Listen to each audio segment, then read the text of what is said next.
Do you even read? Do you even read, bro? Do you even like books? Do you even turn pages? Books. Books. Books.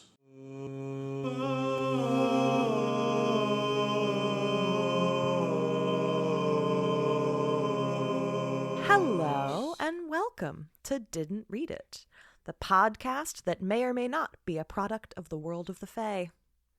Oh. I am your host, Grace Todd.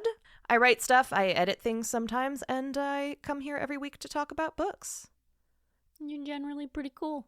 Aw, thanks. No problem. Appreciate it. Yeah. I mean, I'm okay, I guess. I've known better me's, but... You are okay. Aw. Pretty middle of the road, I'd say. I'm the okayest. I'm the okayest me I have. Good. Who are you? I'm good. I asked you who you were, though, not how you are. Not gonna get that out of me. All right. I'm your host, and with me today is an Void. apparition. A void, yes. A product of the void. Yeah. Happily chilling in the void. With a voice. Yes. Void voice. Voids. My name's Lee. Welcome back. Thanks. Happy to be here. Lee, Yes? what do you know about fairy Nothing. Next question. Moving on. Just get out. All right. Yeah. It's I knew that would be my last joke. It's a bridge too far. It's over between us. Yeah. I'm ready. I'm ready to go. We're going to take you to a farm upstate. Thank you. Take you to the literary equivalent of a farm upstate. Finally. Just put you in like a quiet back room somewhere with... An Amazon Fire Stick or something. I was going to say like coloring books or something. Oh, that's nice. Yeah. That is nice. Yeah. I find coloring books frustrating, actually. Really? Aren't they supposed to be soothing or whatever? Yeah. You have to explain now. All the ones for adults, because it's like, oh, let me get a grown-up coloring book. All the ones for adults are like lots of tiny little sections, and I don't find that type of coloring relaxing. I find it kind of stressful, and my hand starts to hurt. I find like coloring large sections in more of a broad strokes to be more relaxing, not all these tiny little things where I'm stressed out about the color choice, and it's not relaxing to me. It makes my hand hurt. So the standards set by adult coloring books are like too demanding. And yeah. And I don't have an electric pencil sharpener either, so I'm just running through these fucking colored pencils, and it's just like, who's doing this? I don't know. I'm imagining you just surrounded by like broken nibs of pencils and just like tearing your hair out. Like, coloring books. Well, I have one pencil sharpener, and it's not that good, and it's manual, and it seems to break all the colored pencils. This was supposed to calm me down. Yeah. And now I'm upset about pencil logistics. I need to hire somebody to keep the pencils sharpened for me, and then it might be better. Oh, there we go. I don't have that kind of money, Grace. I mean, the real question is It's not in the budget. what problem do you have that couldn't be solved by household staff? Like, I'm not saying that we return to an era of income inequality where everyone could afford live-in servants. On the other hand, I have very few problems that couldn't be solved by a live-in servant, a la Downton Abbey. Yeah, let's be realistic though. Like we are the servants. Yeah, I am the servant. I am. Speaking of income inequality, go on. You've got me. I'm transitioning with you. Would you like to talk with me today about some fairy tales? But not just any fairy tales. Fairy tales from turn of the century France. Sure. Good. Turn of which century? 1800s to 1900s. Yeah, cool. Yeah. I know a lot about France. I bet you do. That was a lie. I just lied just now. I'm sorry. No, this is great. I lied. Should we try? I'm sorry, Grace. I lied. I don't know anything about France. So I've brought you something fun today. Okay. Which is a short story collection from the turn of the century, so turn of the 19th, 18th into, no, 19th into the 20th. Yes. Oh my God. 19th into the 20th century. The 1800s into the 1900s. Yes. Okay. 19th into the 20th century. That is correct. I am certain. Me too. This is a collection that I picked up on a whim called Fairy Tales for the Disillusioned. Oh. And it was put together by Gretchen Schultz and Louis Seifert? Seifert? Louis, if I am mispronouncing your name, I apologize. Hey, Lulu. This is a collection of essentially fairy tale, shall we say, like riffs and rewrites. Okay. From the very late 1800s, early 1900s, mostly like very early 1900s, 1900 to 1910, thereabouts. Okay. The aughts. Yes. Yeah. When, as part of the Decadent movement, there was a big resurgence in fairy tale riffs. I've been trying to figure out what to call them because they're not, I mean, they are kind of satires, but satire doesn't feel quite right. Well, first tell me about the Decadent movement. So, the Decadents. So the Decadents were a literary movement, again, from the sort of late, in England, like the late Victorian era, and in France, what was that, the Third Republic? And it was kind of an overarching literary scene that was very preoccupied with artifice and beauty and kind of art for art's sake. And decadence, so we think of decadence as being like, oh, like this chocolate is so decadent, but that's not what it actually means. Okay. The Latinate root basically means to like fall or fall away from. And what it actually means is to be marked by decay or decline. Oh, that's very different. Yes. That's and it entirely different. Yes. And it came to mean, as I'm using Merriam-Webster, the more common definition now is characterized by or appealing to self-indulgence. But what it originally meant was decay, decline. A lot of these writers were operating on the assumption that they were kind of at the end of history. An attitude that has never been seen since. I was like, oh, God. Oh, no, it's relatable again. They were very preoccupied with, like, they thought that they were living in the next sort of decline and fall of the Roman Empire, a lot of them. Uh-huh. And interestingly enough, a lot of them in France especially were monarchists. Huh. Because they were kind of projecting back to this idealized, Louis the Sun King, Versailles. Yeah. All of that, right? Yeah. And like the end of that era. And they really thought, it is difficult to overstate the extent to which a lot of them seemed to think that society had essentially peaked already and that everything that was going to come after was decay. That they were living in a decaying society that had essentially surpassed its ability to be improved. Joke's on them. Joke's on them. We're the ones who peaked and are decaying. It does really put things in perspective to be like, oh, we've just been doing this for forever, I guess. What was our peak? I didn't say shares, believe. 1997, I think. I didn't say we had peaked. I said that I did. A lot of definitively. Oh, okay. Yes, thank you. Good.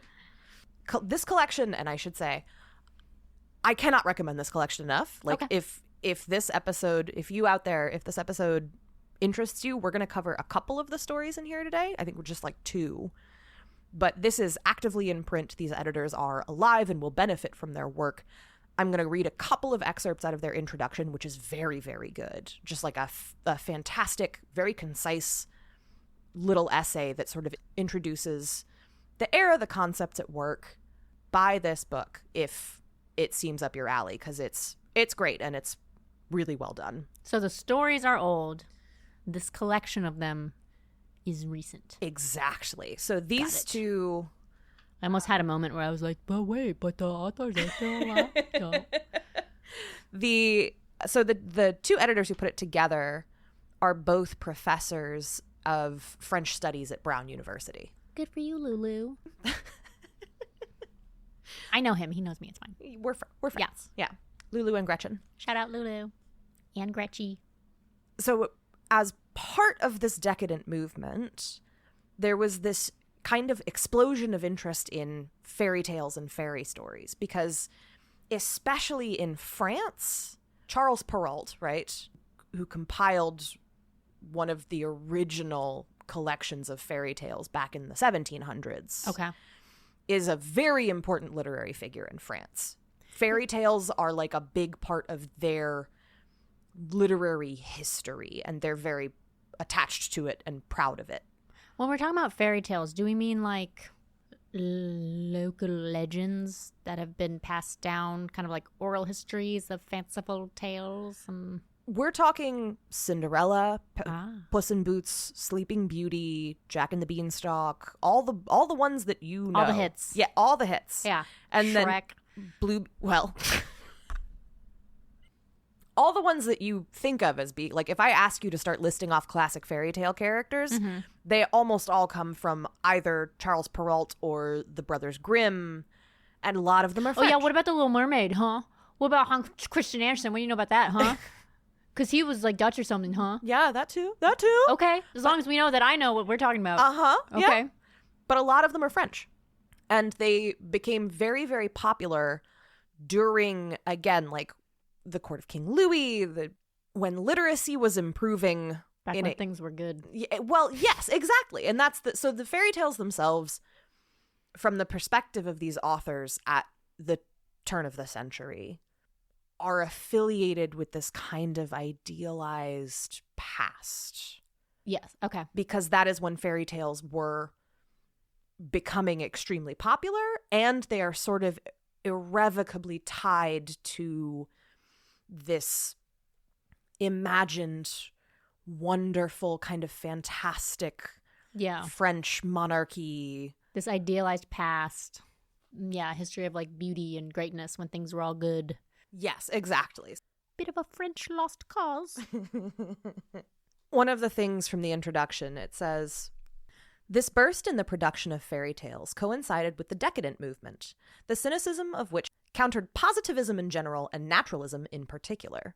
Beyond its literary and artistic manifestations, decadence could be called a philosophical position that took issue with the celebration of progress.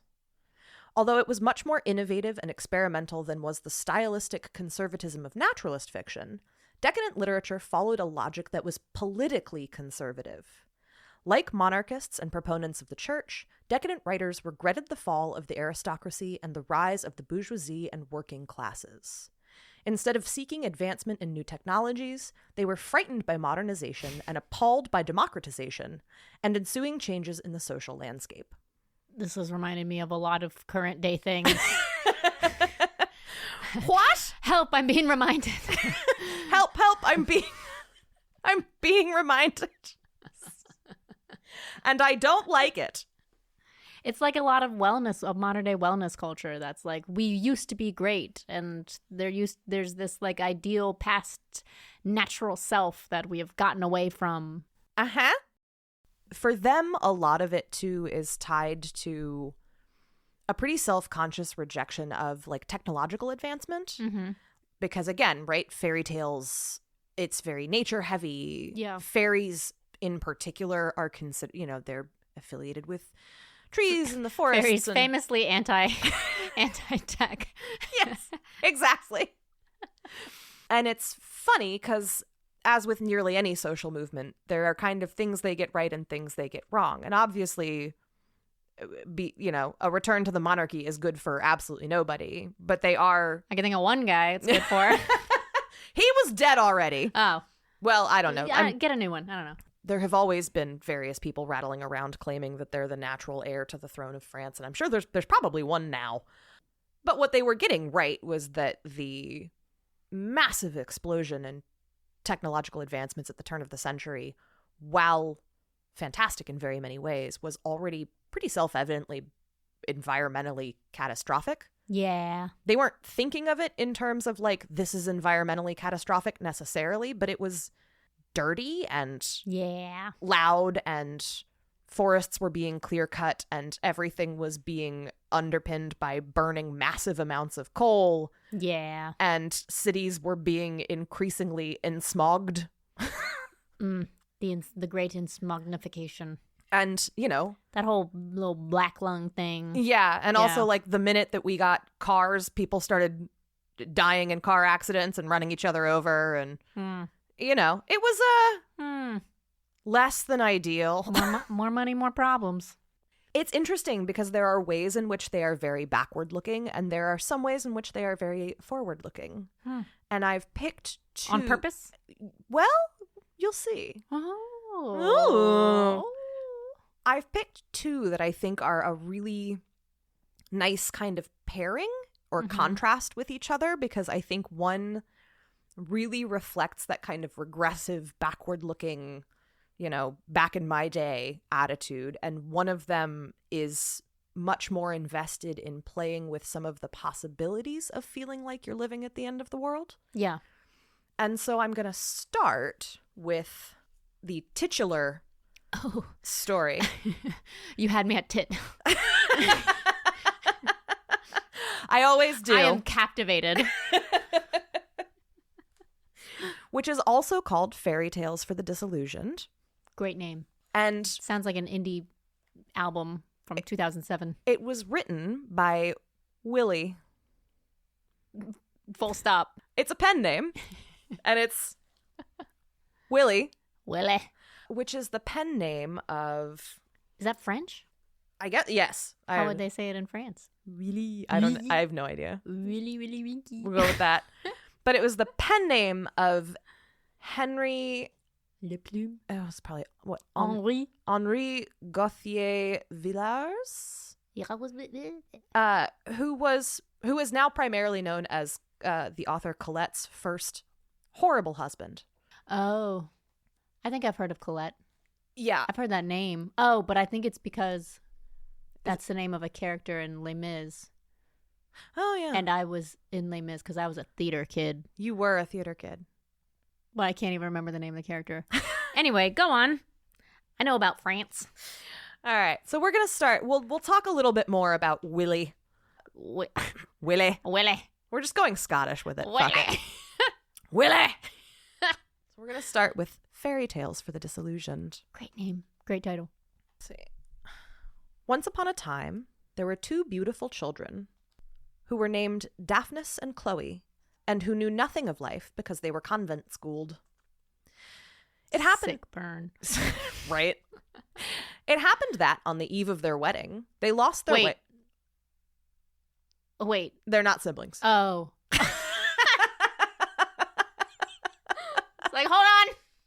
Okay, and just so you know, okay, something that you and the listeners would not know is that Daphnis and I'm assuming I'm pronouncing that. Daphnis and Chloe are figures from an even older, like, Greek. I was about to say those are like old Greek names, and they're specifically there. Like, I thought you said this was from France. Specifically, they're the main characters of like an old Greek romance, which the author is assuming the audience knows. So like these are... Assume again, Willie. Yeah, so just imagine Hercules and Megara from Disney's Hercules. Yes. Got it. It happened that, on the eve of their wedding, they lost their way in the woods. And they dared not continue on their way through the shadows, for fear of becoming even more disoriented. And because the night is full of mystery, Daphnis and Chloe trembled like innocents before an examining magistrate. Ooh. The moon rises, and suddenly they find themselves approached by, in single file, a mangy wolf, a very ugly little weasel, a red-faced, mustached girl, a splendid, sleepy-looking creature, a large man, a slovenly woman, a woman dressed in a donkey skin, and many more besides. Tag yourself. The group approaches them and says, "There's nothing to fear. We mean well. Tomorrow you will be married, and yet you are ignorant of life's philosophy. We will teach you. Your lucky star led you astray to this glade. People have filled your head with ridiculously optimistic notions and persuaded you to believe in good fairies who guide the projects of poor mortals to fruition. All that, my children, is a farce, and you must believe the exact opposite of such nonsense. First, be aware that there are no good fairies. The bad ones killed them off long ago. Oh, no. There are no more kings who wish to have children. On the contrary, the fewer they have, the happier they are. Okay. The only talisman that can help you open a door is a crowbar. And you would be wrong to count on magic wands capable of finding treasure, which would in fact surely be confiscated by the state. This is all useful information. Princes can no longer be changed into animals. The closest thing to that is a beast transformed into a functionary. And then they go in turns around the group, telling their stories to Daphnis and Chloe. And I'm not going to do all of them because they're all kind of much of a muchness once they get going. Yeah. So I'm going to do the ones that I think are like most familiar to everyone. Okay. So here's the wolf's story. Okay. I was walking in the woods, starving, when I saw Little Red Riding Hood approaching. She said to me, "My grandmother, a mean old woman who makes my life wretched, dwells 500 meters from here. Dear wolf, would you be so kind, such a sweet little wolf, and go wring her neck?" Like an idiot, I strangled the shrew. Little Red Riding Hood called the police and had them arrest me for being an anarchist. Oh my gosh. I did 20 years of hard labor while the slut inherited her grandmother's savings, which she coveted so she could marry a hairdresser's assistant. Don't try to avenge other people's grudges. Yeah, it's not bad advice. Right? And then... Just don't get it. Just mind your business. Just mind your business. You want me to read? I mean, why not? Me? Me? A former baby? Okay, this is Sleeping Beauty's story. I was sleeping in the castle. The prince came looking for me, although I hadn't called him. I was waiting for love, and I began loving the first one to come forward in its name. Alas, after only a few days, the prince was bored and began to yawn. He barely listened to me and gave me to understand that he was wary of me. Weary, not wary. Mm-hmm. Wary is... That's the other one. Suspicious. Indeed. I mean, he might have been suspicious too, but mostly he was weary. He was weary. Yes. He was sick of her. He was tired. Sick and tired. Anyway, when finally he fell asleep, even with my caresses, I was unable to wake him. And in his insulting sleep, he dreamt of other women. Then I fled, and now, even though I long to sleep, I cannot close my eyelids. My lovely dream is over, and I will never again escape reality, which stares me in the face. I am punished for having believed in love. That's it. Ugh, girl, preach. I mean, same. Am I right? Ugh. About half the plot of Sex and the City.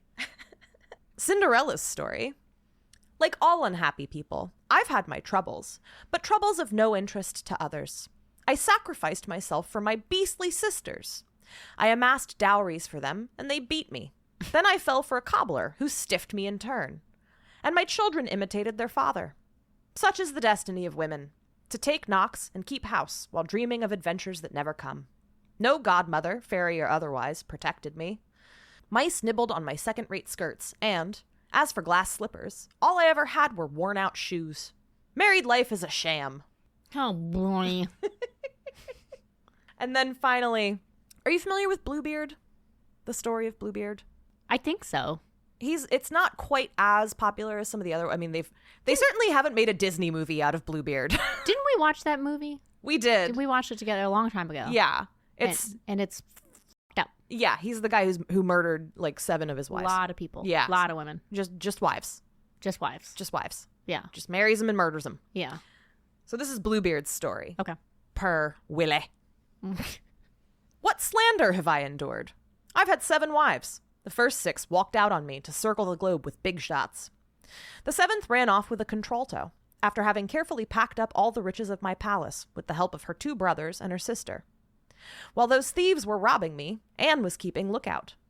During the divorce proceedings, they accused me of all manner of crime, and the lies stuck. Young man, be wary of your wife. If I had killed mine, they wouldn't have ridiculed or robbed me, and I would still possess an excellent reputation. I don't know, bro. I don't know about that one. So it goes through several more, and then it concludes. The ogre summed up the situation, saying, "My children, don't believe in fairy tales. Buy Ruret's encyclopedia instead. Cultivate your garden, and throw stones into someone else's. Steal and slander, and you will be happy." The next morning, having regained the path to the paternal foyer, Daphnis and Chloe resolved not to get married. In fact, they had lost no time during the small hours that night, and Chloe was no longer what one could call a virgin. Good for you, Chloe. This tale has no moral. The end. Real. Willie was real for that one. I love knowing where Shrek get out of my swamp comes from. Stay in your swamp. This is very clearly your swamp is your lane. You stay in your swamp. A spiritual predecessor to Shrek. Like there's just no way around it. Like this is Shrek. This is just a tiny concentrated Shrek. Yeah. Except without any sort of heart to it. Yeah. Right? Like there's no... It's the real world. Well, but it's how do I put this? It's a punchline, right? The whole story is one big punchline. There's no real arc to it. It's barely a story. It does definitely have the feeling of one of those, like, I don't know, just like kind of the creative, like, literary types just kind of like riffing. And at the very end, there's like that. It kind of feels like the 1960s kind of, if that makes sense, where, at the very end, the line is like, the story has no moral. Yeah. It's just like, this has no point. But it's also, I don't know if that makes any sense. No, it does. And that's what I find so interesting about it is, A of all, yeah, it's basically just a little sketch, right? It's a little joke that Willie is making. But also it's one of those things that it feels very... If I read this to you without any context... It feels like a New Yorker cartoon. Yes. Ha!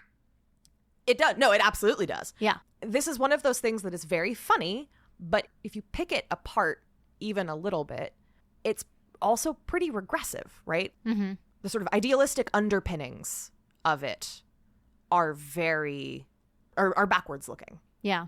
I'm trying to think of like what it reminds me of today, because I feel like there's a lot of authors and people doing this today where it's like they're sounding really smart by just kind of like talking shit and making fun of everybody, but at the end of the day they're not really saying much. Yeah. Or they're actually just kind of complaining. If I read this to you with no context, when would you think it was from? Like probably mid 20th century. Right. Yeah. This was published in 1894. What? You mean people have been saying the same shit for centuries? But it's just like, it's because it's got that tone of like back in my day. Yeah. And it's like, no, you are the back in my day. No, you back in my day. Yeah, exactly. No, my day, you're back in. Like this is... Willie? The people today that are like, well, back, once upon a time, men were men and women were women, and a man, Bluebeard could murder his wives with impunity. Back in my day, Bluebeard just killed them all. And you're like, wait, that's what we're saying now. You either die a hero or live long enough. Well, to see yourself excusing Bluebeard. And it's Bluebeard apologist. Why did we ever call them incels and not Bluebeard apologists? Side note, I saw something, or I think it might have been on a podcast. I heard something recently about like everyone's always back in my day. Mm-hmm. And you can find historical examples, and like my current favorite genre is like people like taking like newspaper clippings or something of it's like the no one wants to work anymore line, and just finding examples of that in news articles stretching back to the end of time, centuries, like since we've had newspapers. And then I heard this quote recently that was talking about like how the younger generation, like they don't do anything, they just sit around all day and they're just like blah blah blah. And it's like, when do you think this is from? And it sounds like, okay, I don't know, maybe like 100 years ago. It's from Socrates. Nothing ever changes. Socrates complaining about the youths not doing enough. Nothing ever changes. It was very satisfying.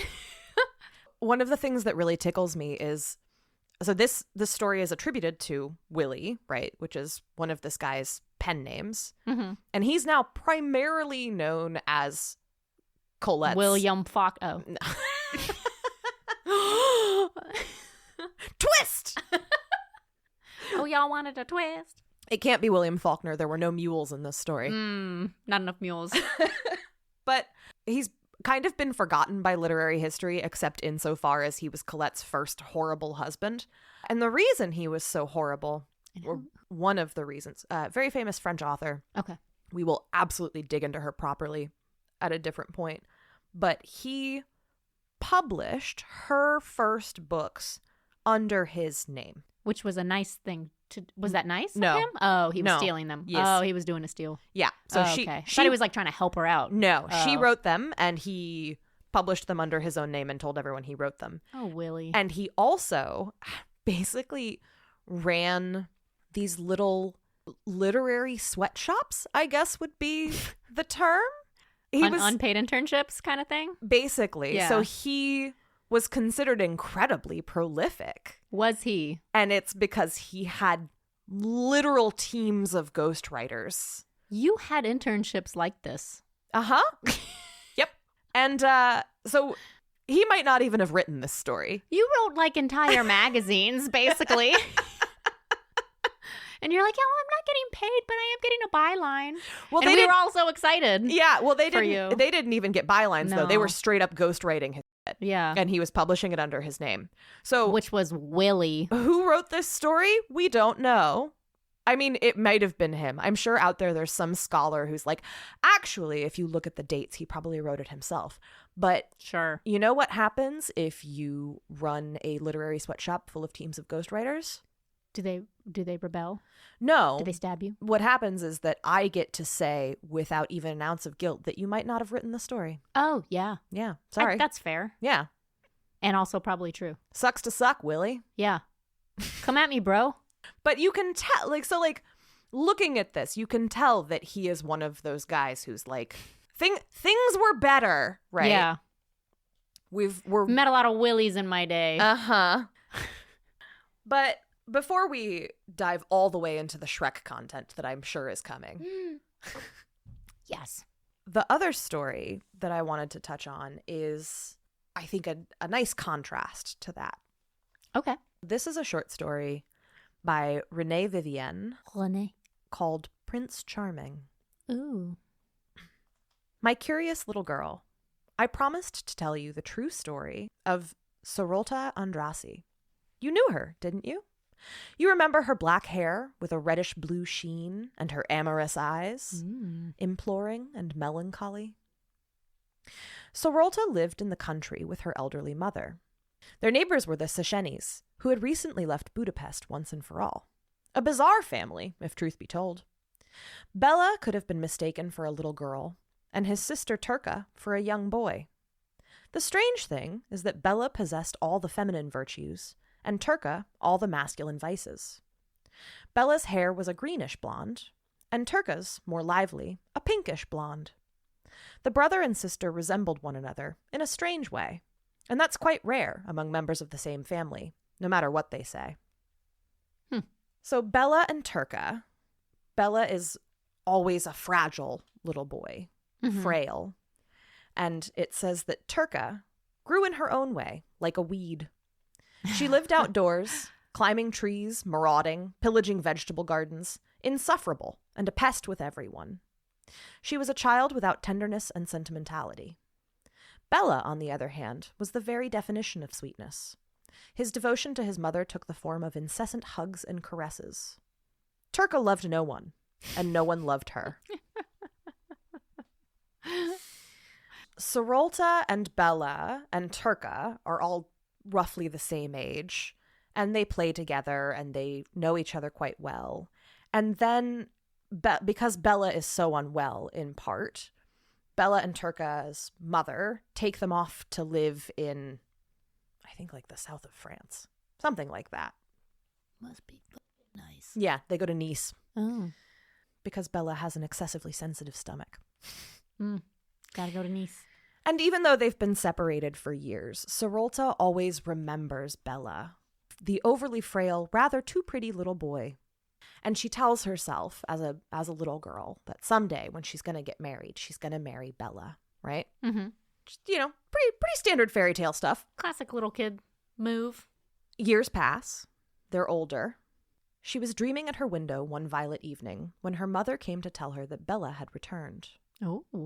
And her heart bursts out into song, and Bella comes to see her.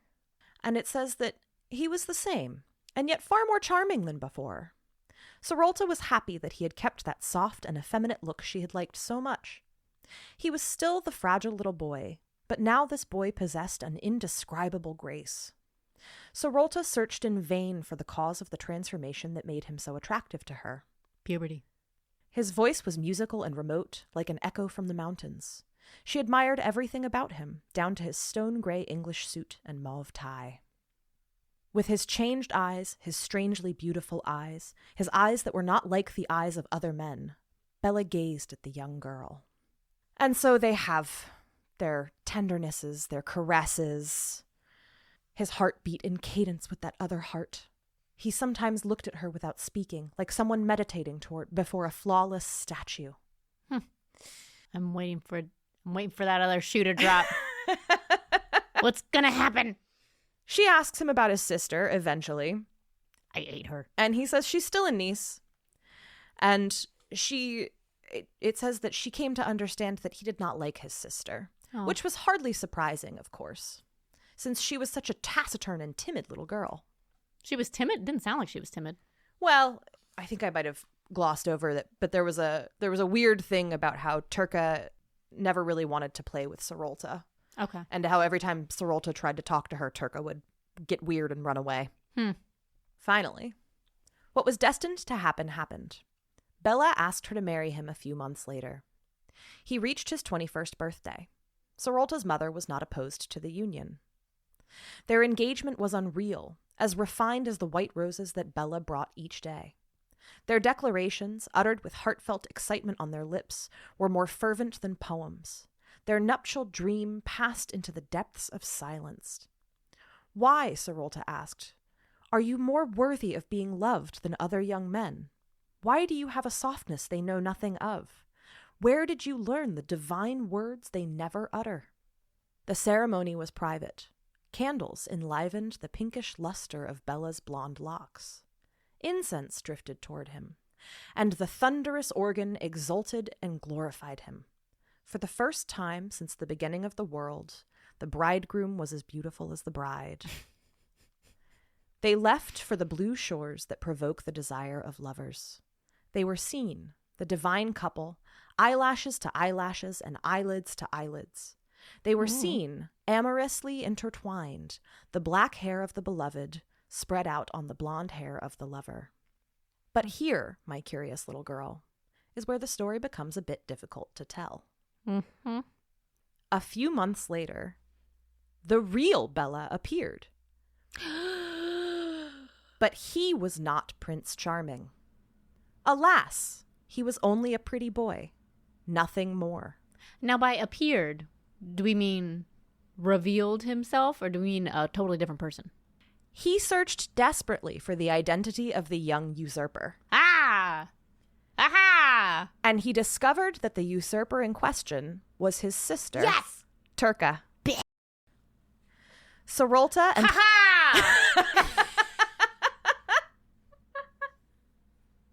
Sorolta and Prince Charming did not return to Hungary. They hid themselves away in a Venetian palace or a Florentine house. And sometimes they are encountered, akin to a vision of ideal tenderness, amorously and chastely intertwined. Chastely? Well, I don't know. Maybe that's how she got it published, was just by slipping that chastely in there. And they were roommates. So as you may have guessed, Renee Vivien was a lesbian. Woohoo! And that story was published in 1904. Sometimes you got to steal your brother's identity and marry the girl. Yep. Chastely. Oh, good for them. I'm so happy for them. Oh yeah, good for them. They moved to Italy. They go have a little time. Little time. That's a subversion of sort of Cinderella-ish, right? Like there's a whole thing where she's Prince Charming, and they say that a couple of times. Yeah. And it's a very short little story, but that's our other fairy tale retelling from the Decadent era. I like that. And so it's gay. I like it. It's right. Exactly. Yay. I'm easy to please. I see gay. I give 2 thumbs up. And so, you can see that yes, right, they kind of believe they are at the end of all things. For some people, that is a disappointment. For some people, that's maybe an opportunity. But this collection, these two stories sort of contrasted against each other, I don't know, it just got me thinking about like fairy tale retellings in a general sense, which seem to be something that we collectively, culturally return to over and over again when we are in periods of like existential uncertainty, right? Yeah, well, and it seems like, I'm curious, I wish I knew more about like the history of it, because it feels like we kind of change it around each generation or so as well, because I mean, I think a lot of the classic fairy tales that we're familiar with, weren't they like a little more f***ed up? Oh yeah, and like there's a lot so. more like violence or sadness or like didn't have happy endings and stuff. And then we and kind of our parents, you know, grew up on Disney, which cleaned them all up and made them all happy. And then in the past like decade or two, because studios are desperate for content, yeah, there's been a lot of like remaking of fairy tales with like grittier and like let's complicate the heroes a little more and stuff like that. And it seems like every generation kind of reimagines them to their purposes. Yes. No, I completely agree with you. And I think the first big like surge of Disney was during the Great Depression. And the First World War. Or the Second World War. Yeah. The Great Depression and the Second World War. Yeah, Snow White came out in 1937. Who can be greatly depressed with all those 7 cute little guys running around? And then the Disney Renaissance kicked off in 50s or 60s? 60s? like the 90s. Oh, the second. Oh, yeah. The Gulf War. And in the lead up to the turn of the century, right? In the year 2000. And then we can all agree that it peaked with Hercules. Right? Yeah. Right? I would never stand in the way of you and your love. And Mulan. For Disney's Hercules. And also Mulan. Mulan but and Hercules. It's not just that we come back to these stories. It's that we specifically feel the need to like tease them apart and play with them and invert them and subvert them when we are in periods of deep discomfort with the direction that society is heading in. When we feel like we are in uncharted territory, it feels like we come back to these characters. Or did. And now I kind of feel like that's actually pivoted and now we're all on superheroes. Like I think superheroes have become our fairy tale characters.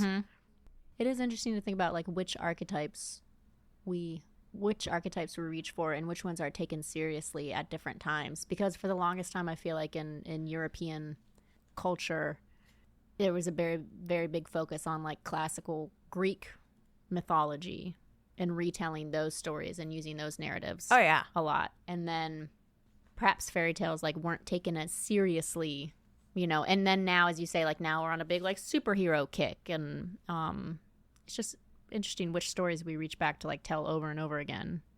Well, and it's really interesting which ones get used to further a sort of like sneakily conservative agenda. And I use conservative not necessarily in the contemporary sense, but just in the broad sense of like, I don't like the change that's happening. Yeah. You know, because like going back to the Willie story, the whole underpinning of it is Little Red Riding Hood is manipulating the wolf into murdering her grandmother for her so that she can rob her, right? Yeah. Sleeping Beauty is being lit down by the prince because, you know, he's not a true hero. He's not the manly man he should be. It sounds so like mid to late 20th century. Right. Well, it does. And like, you know, Cinderella's whole thing is basically him making fun of slovenly middle class women, right? I fell for a cobbler who stiffed me in turn. He's making fun of her for like falling in love with a poor guy.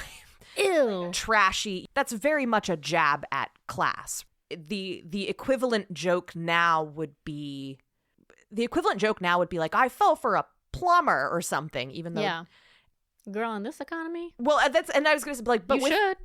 With that like incredibly classist notion that like it's a blue collar husband would be like, you know, Yeah. like I felt like that's what he's doing here. Yeah. And when you compare that with Renee Vivien's reimagining of her own Prince Charming, these authors are contemporaries, right? They're both in Paris in the same time, in the same literary scene. Like, well, yeah, one feels like very backwards looking, like shaking fist. I don't like how things are changing. And one feels like kind of hopeful. Yeah. And forward looking. You know, oh, look at these queers running off and being happy together. They're two very different reactions to the same moment that fall within the same literary vein. Yeah. And that's one of the things that I find so interesting about this collection is kind of taken all together. You get like a really full picture of a particularly interesting literary trend that we have gone through multiple times and that we're going through right now. Well, and it exemplifies that there are always multiple reactions. You know, like there's society is multifaceted and there are always multiple reactions at any given point in history where there are people who are going to be resistant to things and there's people who are going to be imagining new futures and there's going to be, well, you know. Yeah. I mean, just fairy tale characters are just such a useful and potent foundation to start with because they're... Because everybody speaks the language. Everybody knows what we're talking about. Yeah, everyone still knows who all of these characters are, which you can't say of much else in our culture at this point. Except for Spider-Man. And I would comfortably argue that at this point, superheroes have become fairy tale characters in their sheer ubiquity, if nothing else. I think so. Like, everybody knows who Iron Man is, whether they want to or not. Yeah. You know what we haven't talked about? What? Enough? What? Shrek. Shronk. Shrink. What if we kissed in the Shrek? Shrek. The Shrek I shrieked. There's this really great essay that Tolkien wrote. You know, Lord of the Rings Tolkien. Yes. Called Frodo. On Fairy Stories. And it's a really wonderful critical essay about fairy tales and fantasy and escapism and what they mean. But one of the things that he asserts is that, in essence, every new fairy tale is a new fairy tale. That the retelling and the alteration in the retelling makes it new and unique. When Tolkien was writing this essay, academically, we were going through another big phase where people were collecting fairy tales and folk tales anthropologically. Like what time period? This was published in 1939. And interestingly enough, there was also, when the stories in Fairy Tales for the Disillusioned were published, there was also a trend of anthropological collection of fairy tales and folk tales distinct from the sort of literary pursuit. Yeah. But Tolkien in the early part of this essay is talking specifically about the anthropological collection and this idea of which stories are the same as other stories. And he says, they are inclined to say that any two stories that are built round the same folklore motive or are made up of a generally similar combination of such motives are the same stories. We read that Beowulf is only a version of Dat Erdemanneken, that the Black Bull of Norway is Beauty and the Beast, or is the same story as Eros and Psyche. That the Norse Mastermaid, or the Gaelic Battle of the Birds and its many congeners and variants, is the same story as the Greek tale of Jason and Medea. Statements of that kind may express, in undue abbreviation, some element of truth. But they are not true in a fairy story sense. They are not true in art or literature. It is precisely the coloring, the atmosphere, the unclassifiable individual details of a story, and above all the general purport that informs with life the undissected bones of the plot, that really count. And he goes on essentially to explain that to his mind, in the telling, every time they are retold, every time they morph, every time they are remade and rewritten, they are new in ways that are deeply important to the era in which they are being retold. Yeah. And I find that really compelling. Yeah. I really like the notion, like, by that logic, Shrek is its own fairy tale. Yeah, well, I could have told you that. So one of the things that, like, really jumped out at me about that first story is that it is such a clear predecessor to Shrek. It's the same joke. It is. It's, like, the exact same joke. It is. There are no good fairies. The bad ones killed them off long ago. There are no more kings who wish to have children. On the contrary, the fewer they have, the happier they are. The only talisman that can help you open a door is a crowbar. Like, that is a Shrek joke. It's very Shrek. And it just, I don't know, it got me thinking about Shrek, and I was like, is Shrek secretly, like, does Shrek Regressive? secretly have, yeah, like, does Shrek secretly have a more conservative worldview than I remember? Does it? What is the worldview of Shrek besides hee hee ha ha? Well, and that's what I've been thinking about, but be yourself. I think be grumpy, try new things or don't. Try new things, go on adventures. I mean, it's mostly like friendship and love.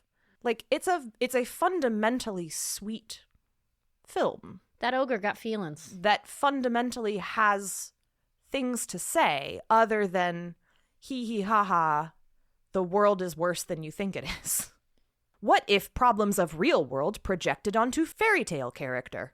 It has more than that. Would you say it has layers?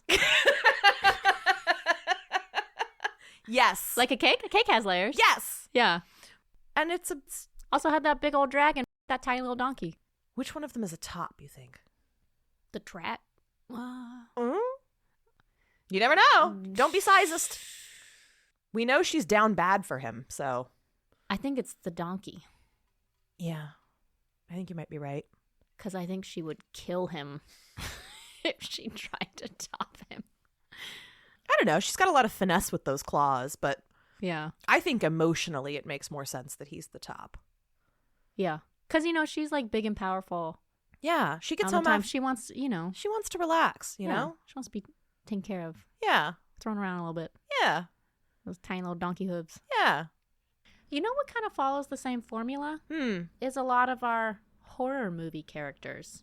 Yeah. Where you got Frankenstein or Dracula or whoever, and it's kind of a formula that we all know, and then creators start to play with that a little bit. Yeah, and then it kind of, like, they consistently pop up at times of sort of cultural uncertainty, and then they kind of fade away, and then they pop up again, and then we play with them for a while. And one of the things that's really interesting is that during this time period, when the French Decadents are having a sort of fairy tale trend, in the UK is when you're getting, and this is not to say that this was not also happening in France, but in the UK, what you're getting is a big uptick in specifically horror stories and very early science fiction. Interesting.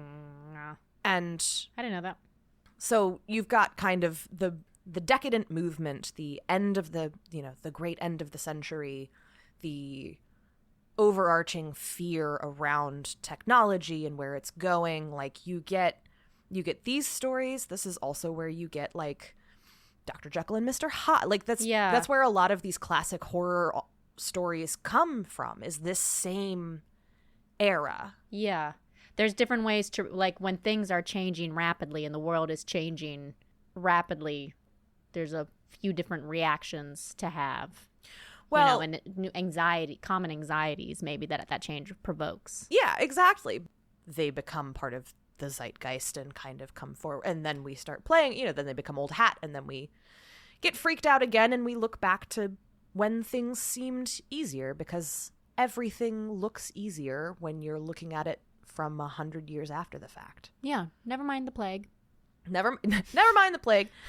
Well, and God, one of the things that is so funny about diving into classic literature in particular, is that like every single generation, decade, century, all think that they are at the end of history. They all think the world is ending. Every single one of them. Yeah, but it's true for us. You're right. Sorry to every other century, but I'm built different. And by built different, I mean doomed. Yeah. Would you like me to look you in the eyes and tell you that you uniquely are suffering more than anyone else has ever suffered? Yes. Oh, baby. Thank you. No one has ever suffered as you suffer. I know. Yeah. I know that. No one has ever had it this hard. Finally. Yeah. And to you out there listening, no one has ever had it this hard. Yeah. I'm so sorry. Yeah. No one culture has ever fallen apart the way our culture is falling apart. Mm-hmm. Our falling apart is special and different. Well, they didn't have TikTok. It's true. Yeah. Yeah. They weren't TikToking. All right. Well, it's been a little bit of a disjointed wander through the fairy tale forest, but I don't know. You got any other questions, thoughts, conclusions? Well, I'm thinking, we are going through a bit of a turmoil right now, you might say. No. Things have been interesting the past few years. And I wonder, did anything happen? Not for me, no. Did anything happen in the year 2020? Nope. Just like nothing happened in the year. You leave me alone. You invite me on this podcast. You put a mic in my face and you mock me. Isn't that kind of the whole deal that we made at the beginning of this? I'm shrinking a shrunk. I'm shrieking a shrunk. I don't know, like what myths are being what's the next round of, I guess, fairy tale? Oh, I don't know. We don't know the answer because we can't predict the future. But I do feel like we're kind of due. We're due for another. It feels like that because this is like a lot of things have happened recently. Yeah. And we're at a time of like widespread society-wide like anxiety. I think we're due for the fairy tales of the 2020s, and I'm very excited to see what are they going to be like? Where they come from and where they go and who is writing them. And I hope had it not been for God Night Show. Well, yes, indeed. But I hope that the fairy tales, I hope that at least some of them are hopeful. I hope that some of them are envisioning the Prince Charmings that could be and not the Cinderellas that can't. Yeah. If all this fairy tale talk inspired you, once again, the collection I was talking about is Fairy Tales for the Disillusioned, enchanted stories from the French Decadent tradition, edited by Gretchen Schultz and Louis Seifert. Louis, again, if I'm pronouncing your name wrong, I apologize, but I cannot say enough good things about this collection and the short stories within it and the very, very thorough introduction. Nice. So yeah, check that out. Or, check out any other fairy tale retelling. Go rewatch Shrek. Send us your... That's the number one homework assignment. Yeah, go watch Shrek. Shrek's 1 through 3. I've never seen any of the sequels. I think I saw the second one. Are they any good? I don't know. No, fair. Well... The first one is enough. And, I don't know, send us your favorite fairy tale adaptations. What about fairy tale porn? That's whatever you want. I don't think it will have much narrative meat, but it will have a lot of there's literal meat. It'll be meaty in one way or another. And thank all of you out there for being with us. I just decided we needed to have a silly little time, but we'll be back with meatier literary pursuits quite soon. And in the meantime, as always, if you can, this week, this month, this pay period, consider supporting a living author because they could really use the love. Mm-hmm. Bye. Bye. Thank you. Didn't Read It was created, written, recorded, and edited by me, Grace Todd. You can follow the show on Instagram or Twitter @Didn'tReadIt. Our theme song is Books, written, performed, and recorded by William Albritton. For sources cited and a full list of episodes, you can visit us at didntreaditpod.com. If you enjoyed the show, please consider leaving us a review. It makes a big difference, and we appreciate it immensely. If you did not enjoy the show, we are accepting applications for a full-time nemesis at didntreaditpod@gmail.com. Special thanks to Black Iris Social Club in Richmond, Virginia, and to Pesca Trio Publishing.